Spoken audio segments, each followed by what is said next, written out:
जो 2200 करोड़ रुपए भाजपा नेता की गाड़ी में डिग्गी में पकड़े गए, आपको पता होगा, आप मीडिया में हैं, आपको पता होगा। जब भाजपा नेता के गाड़ी में पकड़े गए तो ईडी ने अब तक उस भाजपा नेता को गिरफ्तार क्यों नहीं किया? कब? औरों पे बुलडोजर 24 घंटे में, और सुनो, औरों पे संसद भवन में तुरंत निष्कासित, औरों को विधानसभा में तुरंत बाउंसर को बुला के भगा दो। और अपने नेता के लिए तो गुरुजी पहले गलती अपनी, पहले अपने नेता को, पहला अपना तब पराया। ईवीएम, हमारा ये इतना कहना है कि ईवीएम से चुनाव होते हुए कई साल गुजर गए, लोगों ने ईवीएम में बटन दबा दबा के जनता उबलने लगी है। तो हमारा खाली सरकार से एक ही अनुरोध है कि अगर जनता की मांग है और विपक्षी भी इस बात पर अड़ा है तो एक बार दूध का दूध और पानी का पानी कर दिया जाए। दिक्कत का है यहाँ कहाँ आ रही? ईवीएम से सवाल खड़ा होना बंद हो जाएगा, एक बार करा दो। कराने में अगर जो दिक्कत आ रही है तो हर चीज आप फॉलो कर रहे हो, रोड बनवा रहे हो, एयरपोर्ट बनवा रहे हो, सड़क बनवा रहे हो, विकास कर रहे हो ना भाई, तो एक बार आप बैलेट पेपर से करा दो। कह तो रही ने बीजेपी सरकार के अगर ईवीएम हार जाती कांग्रेस तो ईवीएम का रोने लगते, कहती ईवीएम में गड़बड़ी है। हम क्या कर रहे हैं कि ना चिलमन से तुम झांको, ना चिलमन से तुम झांको और ना चिलमन से मैं झांकूं, लगा दो आग चिलमन में, ना तुम झांको ना मैं झांकूं। कांग्रेस जीती या क्षेत्रीय दल जीता या बीजेपी जीती या अमुक पार्टी कोई जीती, ईवीएम से हारी या जीती, लेकिन हमारा खाली भाई साहब से ये सवाल है कि अगर संसद भवन में विपक्ष खड़े हो करके और बार बार ये आग्रह कर रहा है कि बैलेट पेपर से करा दो, बैलेट पेपर से करा दो, और अगर जनता की आवाज भी आप तक जा रही है कि बैलेट पेपर से करा दो, तो आपको दिक्कत कहाँ आ रही है? करा दो भाई। तो कह रहे हैं अगर देश में सच में मोदी मैजिक चल रहा है तो क्यों नहीं बैलेट पेपर चुनाव करा के दिखा लीजिए? बैलेट पेपर से करा लीजिए, फिर भी मोदी ही जीतेगा। अरे तो हाँ, अगर सुन लीजिए मोदी ही जीतेगा। क्यों? आज जो आप रात कितने बज रहे हैं, कितने बज रहे हैं 8:45, आप रात के 2 बजे यहाँ से 10 साल पहले जाके दिखा देते। मैं 1.5 साल पहले मेरा फोन में ऐसे जब बात करते जा रहा था, मैंने गेट खोल देना आ रहा हूँ, ठीक है भाई साहब, फोन छूट गया, फोन छूट गया था। बलात्कार पहले भी होते थे, बलात्कार आज भी हो रहे हैं, घूसखोरी आज पहले होती थी, घूसखोरी आज हो रही है, फोन स्कैचिंग का पहले भी होती थी, वो आज हो रही है, एक्सीडेंट पहले होते थे, आज हो रहे हैं। सत्य और असत्य हमेशा चलते रहे हैं, ये चलते रहेंगे, ये कोई सरकार नहीं खत्म कर पाएगी।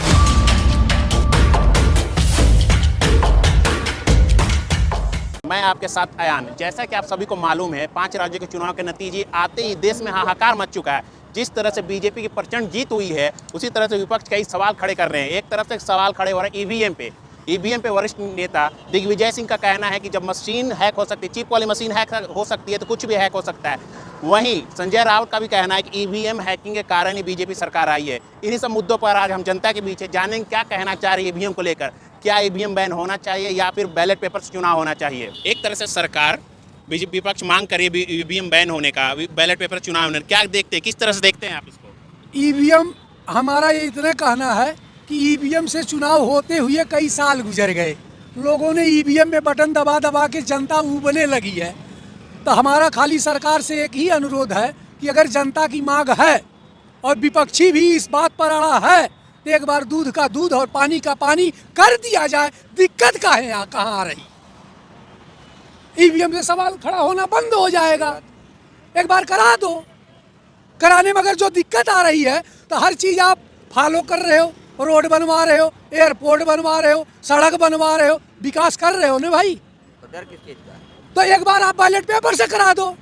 तो कह तो रही ने बीजेपी सरकार के अगर ईवीएम हार जाती कांग्रेस तो ईवीएम का रोने लगते, कहती ईवीएम में गड़बड़ी है।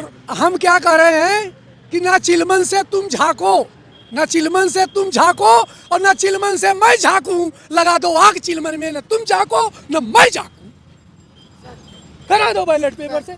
क्या दिक्कत है? मोदी जी के पास अगर इतना काम है और जनता चाहती है तो क्यों? अगर सुन लीजिए, अगर विपक्ष चाहता, कांग्रेस में भी ईवीएम से ही चुनाव हो रहा था, तब कांग्रेस जीती थी, बाद में बीजेपी जीती है। नहीं लाई तो कांग्रेस। हम क्या कह रहे हैं, लाई तो कांग्रेस। हम कह रहे हैं जो तेलंगाना में कांग्रेस जीती है वहाँ भी ईवीएम से हुआ है, वहाँ भी ईवीएम से हुआ है, और 3 राज्यों में जो बीजेपी जीती है वहाँ भी ईवीएम से हुआ है। सुन, अरे प्रश्न सुन लीजिए। और जो मिजोरम में क्षेत्रीय पार्टी जीती है वो भी ईवीएम से जीती है। मैंने इस चीज को माना, लेकिन विपक्ष एक राज्य में जीत करके अगर संसद में सवाल खड़ा कर रहा है और तुम्हारे सामने सीना ठोक के बार बार कह रहा है, और जनता भी आपसे अगर गुजारिश कर रही है तो एक बार करा दो, क्या दिक्कत आ रही है? तो फिर मोदी जी भी कहें कि नहीं नहीं, कि हमें वहाँ पे जहाँ आप बता रहे हैं कि जहाँ विपक्ष जीता है निर्दलीय क्षेत्रीय पार्टी, कि वहाँ पे भी ईवीएम गलत हो गया, हमने हर जगह अपना सेट कर रखा था। नहीं, गलत नहीं हो गया। जो लास्ट बार तो 30 तारीख को वोट पड़े वहाँ जीता है। जो 1 महीना तक यहाँ हेरा फेरी होती रही वहाँ नहीं जीती कांग्रेस। हमारा खाली देखिए, कांग्रेस जीती, कांग्रेस जीती या क्षेत्रीय दल जीता या बीजेपी जीती या अमुक पार्टी कोई जीती, ईवीएम से हारी या जीती। लेकिन हमारा खाली भाई साहब से ये सवाल है कि अगर संसद भवन में विपक्ष खड़े हो करके और बार बार ये आग्रह कर रहा है कि बैलेट पेपर से करा दो, बैलेट पेपर से करा दो, और अगर जनता की आवाज भी आप तक जा रही है कि बैलेट पेपर से करा दो, तो आपको दिक्कत कहाँ आ रही है? करा दो भाई।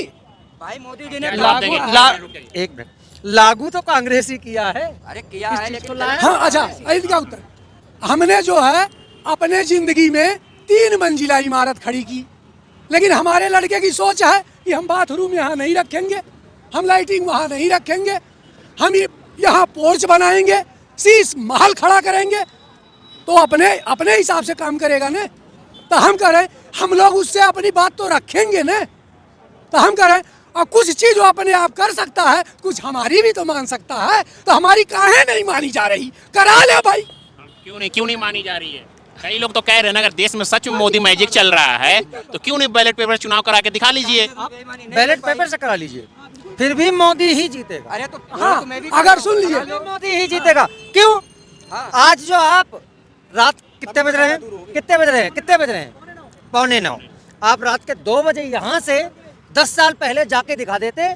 मैं 1.5 साल पहले मेरा फोन में ऐसे जब बात करते जा रहा था, मैंने गेट खोल देना आ रहा हूँ, ठीक है भाई साहब, फोन छूट गया था। अभी भी खेल लेंगे तो अकेले जाओ। मतलब ये कह रहे हैं कि पहले चोरी होते तब चोरी बिल्कुल खत्म हो गई इस रोड पे। कहाँ हो रही है?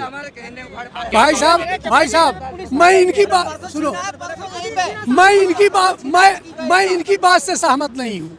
अपराध पहले भी था और अपराध पहले भी था, अपराध आज भी है, बलात्कार पहले भी थे। सुन लीजिए, सुनिए, बलात्कार पहले भी होते थे, बलात्कार आज भी हो रहे हैं। घूसखोरी आज पहले होती थी, घूसखोरी आज हो रही है। फोन स्कैचिंग का पहले भी होती थी, वो आज हो रही है। एक्सीडेंट पहले होते थे, आज हो रहे हैं। सत्य और असत्य हमेशा चलते रहे हैं, ये चलते रहेंगे, ये कोई सरकार नहीं खत्म कर पाएगी। मैं आपकी बात से सहमत हूँ, लेकिन क्या एक बात बताइए, चोरी जो पहले हो रही थी उससे कुछ क्राइम कम हुआ है या नहीं? आप इस बात पे बात बताइए, कंट्रोल हुआ या नहीं? कंट्रोल हुआ है कि नहीं? क्राइम गुरुजी, उससे जो हमारे नजर में ना कंट्रोल हुआ है। क्राइम जो पहले था, क्राइम जो पहले था, सुन लो, अब हम आपसे एक चीज कहना चाह रहे हैं, सुन लो, हम खाली एक चीज भाई साहब से सवाल करना चाह रहे हैं। अभी उस स्टेट में जो 2200 करोड़ रुपए भाजपा नेता की गाड़ी में डिग्गी में पकड़े गए, आपको पता होगा, आप मीडिया में हैं, आपको पता होगा। जब भाजपा नेता के गाड़ी में पकड़े गए तो ईडी ने अब तक उस भाजपा नेता को गिरफ्तार क्यों नहीं किया? उस पर कार्रवाई की जा रही है। कुछ नहीं किया जा रहा। कब? औरों पे बुलडोजर 24 घंटे में, अब सुनो, औरों पे संसद भवन में तुरंत निष्कासित, औरों को विधानसभा में तुरंत बाउंसर को बुला के भगा दो, और अपने नेता के लिए तो गुरुजी पहले गलती अपनी, पहले अपने नेता को, पहला अपना तब पर आया। पहले नंबर 1 की बात कि बुलडोजर किस पे बीजेपी वाले पे नहीं चला। हम भाई साहब से एक सवाल करना चाहते हैं, बीजेपी के सिंगर थे यूपी के घर पे बुलडोजर चला क्या? बता दो। और जिसने गाड़ी चढ़ाई किसानों पर, जिसने किसानों पे गाड़ी चढ़ाई उस पे बुलडोजर चढ़ा? सुनिए, आपके मीडिया के माध्यम से एक अभी हालिया बयान बता दे रहे हैं, देवरिया कांड। कौन सा कांड? देवरिया कांड। आप बता दो, पहले दुबे के परिवार ने यादव, हाँ प्रेम यादव को। पहले दुबे के परिवार ने यादव को मारा। पहले किसने मारा? दुबे के परिवार ने यादव को मारा। ठीक, तो हम कह रहे जब उसने यादव को मारा तो योगी सरकार के मंत्री, योगी सरकार का प्रशासन, योगी सरकार का शासन फर्स्ट स्टेप में ही उस पर रोक लगा के कार्रवाई और जेल के अंदर क्यों नहीं भेजा? हमारा सवाल, क्यों नहीं भेजा? और जब सरकार ने, प्रशासन ने कोई संज्ञान नहीं लिया तो उस वो बंदा जिसके घर से मरा है, किसी के घर का मरा हो, वो क्या करेगा? आप बता दो। मैं बताऊं, एक सेकंड, आपकी बात का जवाब मैं, आप मीडिया से हैं, आप जानते होंगे शिक्षा प्रेरक, मैं शिक्षा प्रेरक था, मैं पढ़ाता था स्कूल में। हमने प्रौढ़- प्रश्न का उत्तर दीजिए। मैं आप जीवन हिस्ट्री मत दीजिए। आपके भी प्रश्न का उस पहले पे ही आ रहा उत्तर, हूँ, तब जीवन परिचय। उस पे ही आ रहा हूँ। उत्तर कांग्रेस सरकार में लगा, समाजवादी सरकार में तक चलता रहा। ठीक है, यूपी की जो बात बता रहा हूँ, कांग्रेस सेंट्रल और यूपी समाजवादी। योगी आए, सभी शिक्षा प्रेरकों को बर्खास्त कर दिया।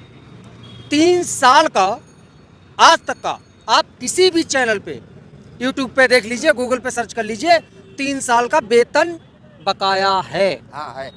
पर्यवेक्षकों का, प्रेरक का। अच्छा, शिक्षा प्रेरक का। हाँ, आज भी 3 साल का बकाया है। ये भाजपा सरकार ने उम्दा काम किया, गलत किया, सुन लीजिए। तब काहे प्रशंसा इतनी झोंक रहे हो? प्रशंसा इतनी प्रवक्ता झोंक रहा हूं बने हो इसलिए, क्यों तब प्रवक्ता बने हो बीजेपी के?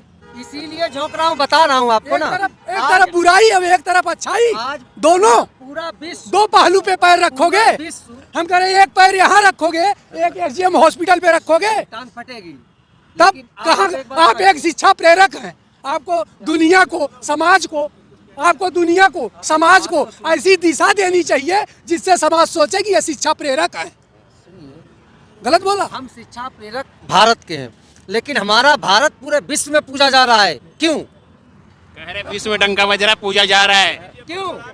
भाई साहब को शायद भाई साहब को पता नहीं है, मैं कहना नहीं चाहता, लेकिन शर्म से कहना चाह रहा हूँ, आज भारत का भ्रष्टम देशों में 7वां स्थान है। क्या बोलेंगे? अगर इतिहास इनको पता है कि किस पावदान पे भारत है, तो बता दें, हम सर झुका के चल देंगे मीडिया। शिक्षक प्रेरक है, बताइए।